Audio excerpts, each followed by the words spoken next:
So broadly, the equity update is designed to do what we in theory do every year. Capture the value and inventory of every piece of property in the city, residential, commercial, institutional alike.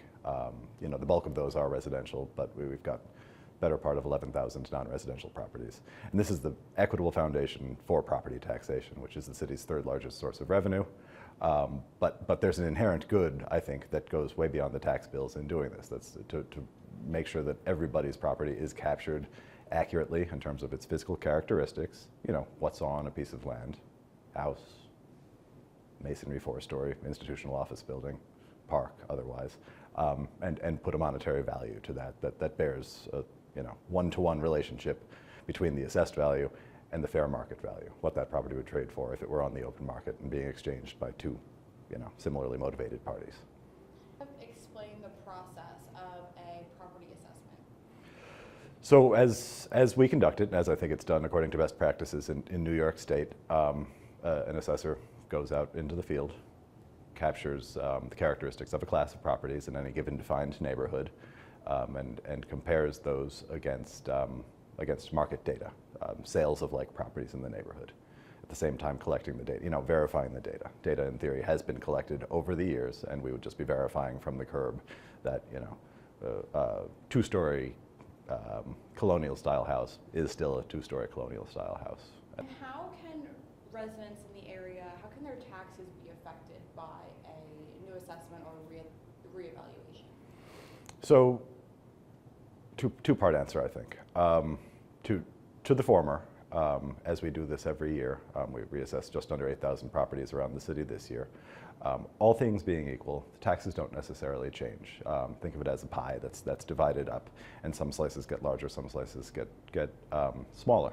If a property is underassessed and gets a more equitable assessment, others might pay less, that property owner might pay more, and all of that is dependent on what decision the city financially makes as far as the tax levy, the amount of revenue that is drawn out of the property taxation process. To the second part of the question, for a citywide reval, which is something that we have been contemplating, are bringing a request for legislation before the council regarding right now. That would be a comprehensive process where all properties, not just the 8,000 we're about to do as a staff every year, would be looked at comprehensively. First step, 12 months, maybe 9 months if things go very well. The data would be collected, compared against our existing data to make sure that every physical characteristic of the property that we have in our files is accurate.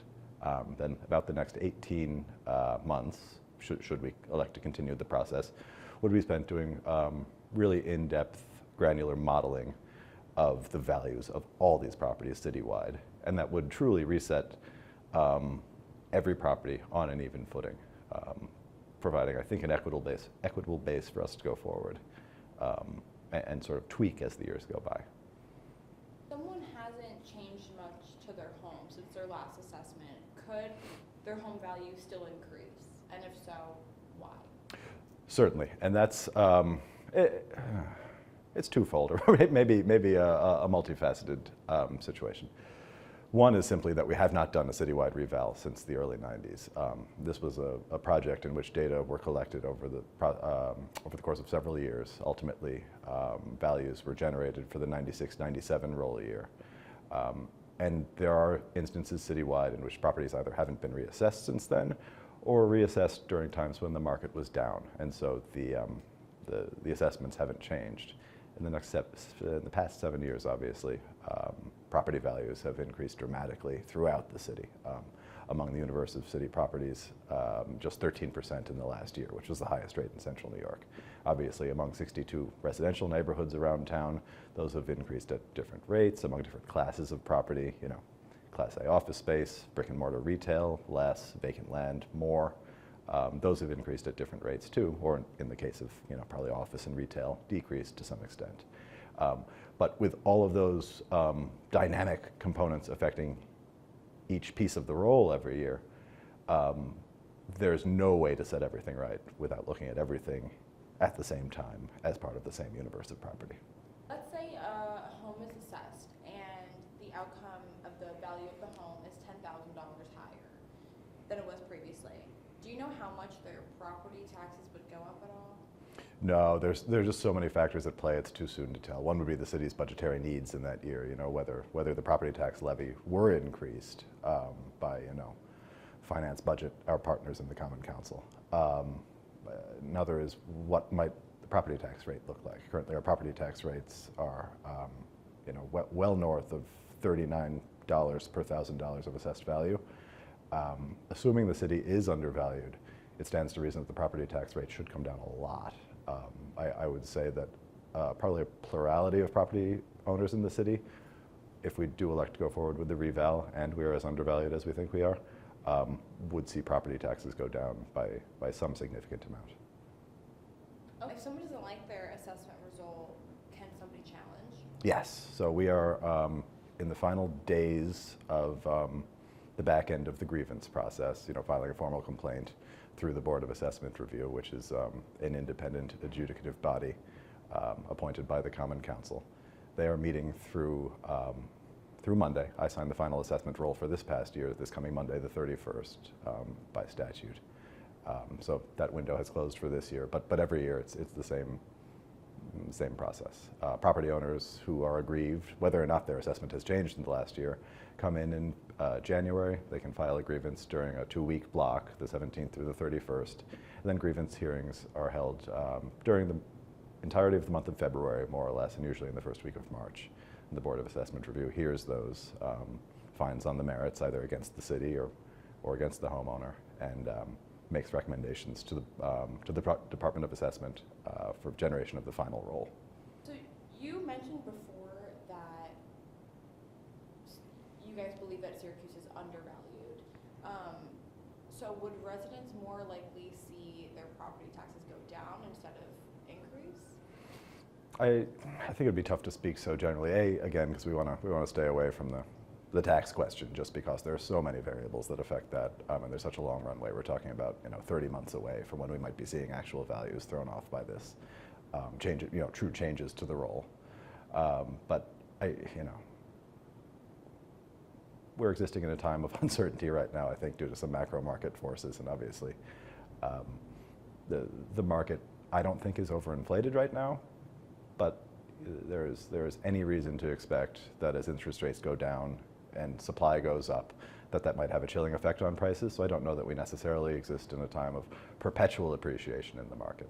If that's the case, the reval ought to affect that, and values could come down in a significant way in different neighborhoods across the city, if not citywide. If one were to miss an assessment notice, what happens? Well, the notices are sent out as more than a courtesy, as a legal obligation by our office. If they aren't timely received and nobody acts on a grievance before the statutory window closes, property owners will see a new tax bill, assuming it affects the tax bill. But either way, we'll see a city school tax bill the first week of July and a commensurate county bill the first week of the following January. And there essentially are no legal avenues to challenge that until the next year's grievance period opens. But without jinxing us terribly, we don't hear of too many of those every year. When someone receives a notice, is that just something in the mail? Yeah, it's a mailed notice, boilerplate from New York State. I received one last year. It is a little dry and maybe not so easy to comprehend, but it does provide pretty good explanation of how to get in touch with our office and how to file a grievance before the period is closed. And kind of a little bit off topic, but how could this affect potential new home buyers? I think we're fortunate here. New York has a statutory prohibition on what's known as welcome stranger, which is something that in California, for instance, municipalities are able to do, really creating an inequity in that new homeowners might be paying a lot more in taxes than their similarly situated neighbors. New buyers getting assessments jacked up, whereas longtime owners don't.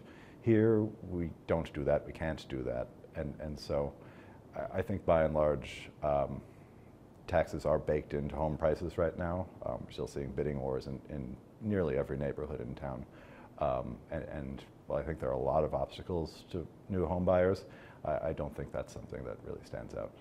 The project and plans get approved by the Common Council.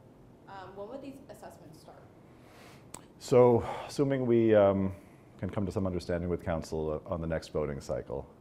We would work hard at, first off negotiating a contract with the prospective vendor, and then what we're really talking about in earnest with that vendor is beginning data collection and data verification, which is again just sending out communications to homeowners, checking against our existing data, getting out into the field to make sure our data are correct, and of course bouncing these results off of homeowners, property owners, to double check that yes, you live in a 4-bedroom house, good, we have it as a 4-bedroom house. Moving on. Then I think we'll convene internally, convene with the vendor and decide, do we have clean data? Do we want to move forward with modeling values? And if we were to do that under the contract, we'd move forward with that in calendar year 26. And do you have a date of when you and the Common Council are supposed to meet again for a vote or just to discuss? I understand the finance chair held the item yesterday, so I don't anticipate that logjam breaking before the vote on Monday the 31st. But we'll certainly be discussing offline and intending to bring that item back for the study session on Wednesday the 9th or 10th for a vote, hopefully for a vote on the 13th. It's an aggressive timeline that we've identified during the course of the RFP process, which we began about a year ago. But I think we should be able to hew to that deadline if we're able to get underway in May. You said that if, let's say you guys do get approved for the 13th, you guys would start in 2026? So the data collection would begin, straight away as soon as we can get a contract. Assuming the data collection goes well, then we'd talk serious modeling, the actual reval work toward the end goal of the equity update. That would begin in 26. It would go through third quarter of 27. Property owners would have an opportunity to informally contest before the new outputs would become effective on the tentative roll on January 1st of 28, at which point dissatisfied property owners would be able to avail themselves of the typical grievance process. So it's a long horizon here. Assuming we are to proceed, it's probably a 30-month runway. Without casting our own, what I think is fantastic work in a bad light, New York State does expect this work to be done every 4 years. By and large, larger municipalities don't do that. This is a 7-figure expense, and frankly, this is 300% of our typical budget. So that's not something we've been able to bear, obviously, for a generation. But I do think we're at an inflection point in the history of how we've been doing our work, transitioning from more of an out-in-the-field, appraisal-centric department to one whose future probably lies, at least to some extent, in sophisticated modeling that hopefully will enable us to take this investment and refine it over the years and preserve it.